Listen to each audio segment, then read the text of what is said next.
Hi friends, நான் உங்களுடைய ஸ்ரீ பேசுகிறேன். இன்றைக்கி கோழியோட ஸ்பேர் பார்ட்ஸ் தான் எடுத்து நம்ம சமைச்சு சாப்பிட்ருக்கோம். ஃபேமிலியோடு என்ஜாய் பண்ண இந்த ரெசிபி உங்களோட நான் ஷேர் பண்ணிக்கிறேன். என்னங்க ஸ்பேர் பார்ட்ஸ் பார்க்குறீங்களா? கோழியோட முட்டை, ஈரல், கல்லீரல், மண்ணீரல், குடல் இதை தான் நம்ம எடுத்து சாப்பிட்டுருந்தோம். இதை நல்லா வாஷ் பண்ணி க்ளீன் பண்ணி வச்சுருக்கோம் சமைக்கிறதுக்கு முன்னாடி. தக்காளி 3, வெங்காயம் 2 கட் பண்ணியிருக்கு, பூண்டு 4 உரிச்சிருக்கு, கருவேப்பிலை 2 கீத்து, பட்டை, லவங்க, கிராம்பு எல்லாத்தையுமே எடுத்து வச்சுருக்கோம் தாளிக்க.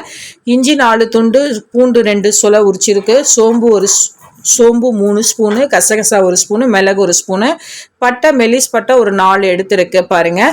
வெங்காயம் ஒரு அரை வெங்காயம் கட் பண்ணி போட்டு நல்லா அரைச்சி வச்சுருக்கோம். ஒரு கடாய் நல்லா சூடானதுக்கப்புறம் 2 குழம்பு கரண்டி அளவுக்கு எண்ணெய் ஊற்றிட்டு சோம்பு 1 ஸ்பூன் போட்டுடலாம். வெங்காயத்தை பட்டை, லவங்க, கிராம்பு போட்டதுக்கப்புறம் உடனே வெங்காயத்தை போட்டுடலாம். வெங்காயத்தை இப்போ நல்லா மிக்ஸ் பண்ணிக்கலாம். கருவேப்பிலை யாருமே போட மாட்டாங்க கறி குழம்புக்கு, ஆனால் நம்ம போடுறது உடம்பு ஸ்ட்ரென்த்துக்காக தான் போடுறோம். கருவேப்பிலை இப்போ உருவி போட்டுடலாம். இப்போ பூண்டு, தக்காளி போட்டு வதக்கிடலாம். நல்லா தக்காளி நல்லா கரண்டிலேயே நல்லா மசிச்சு விடுங்க. இந்த மாதிரி நல்லா மசிச்சதுக்கப்புறம் நம்ம அரைச்ச பேஸ்ட் எடுத்து மிக்ஸ் பண்ணிடலாம். இப்போ முதல்ல தக்காளி நல்லா மசிஞ்சு வரட்டும். இப்போ அரைச்ச அந்த இஞ்சி பூண்டு பேஸ்ட் போட்டுடலாம். காரமிளகாத்தூள் 2 ஸ்பூனு, கரம் மசாலா 1 ஸ்பூனு, அரை ஸ்பூன் மஞ்சத்தூள், சிக்கன் மசாலா ஒரு 2 ஸ்பூனு ஆட் பண்ணிடலாம்.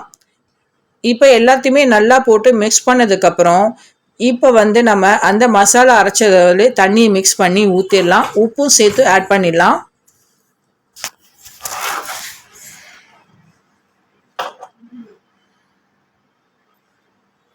இது கரம் மசாலா தான், ஏற்கனவே நம்ம சொல்லிட்டோம், அதனால் நம்ம போடலை. இப்போ போட்டு உப்பு போட்டு நம்ம அந்த ரெசிபிக்கு தேவையான உப்பு போட்டு நல்லா கொதிக்க வச்சிடலாம்.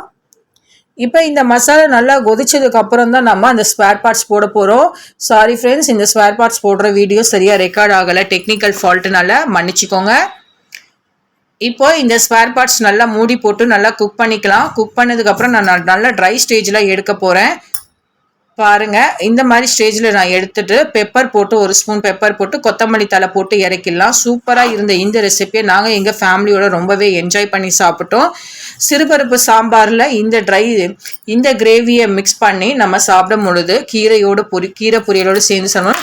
ரொம்பவே சுவையாக இருந்தது. நீங்களும் வீட்டில் மறக்காமல் ட்ரை பண்ணிவிட்டு சொல்லுங்கள். நம்ம சேனலை ஷேர் பண்ணுங்கள், கமெண்ட் பண்ணுங்கள், சப்ஸ்கிரைப் பண்ணிவிடுங்க. ஸ்ரீவியூ சேனலை ஷேர் பண்ணுங்கள், கமெண்ட் பண்ணுங்கள். நம்ம சேனல்ல மறக்காம சப்ஸ்கிரைப் பண்ணுங்க. பாய். See you.